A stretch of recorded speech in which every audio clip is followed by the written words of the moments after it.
Jak? No, normálně, no tak jsem to vždycky odhál. No. Říkám, lidi si tenkrát věřili. Pomáhali si, měli k sobě blízko. Jo, Miloš byl vždycky blíž ke všem. Hlavně na LBD.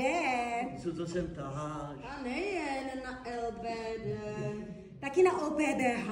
Co to sem taháš? Víte se, já vám o tom nechci kecat, jo, ale já mám takovou malou firmičku a my tam normálně instalujeme vodoměry z druhé ruky.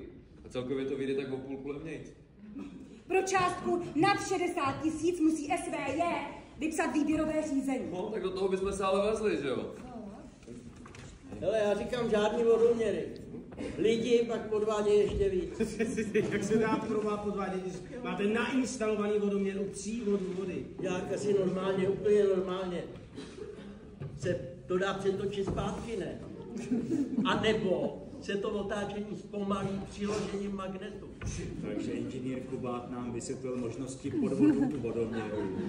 Zapisujte minuty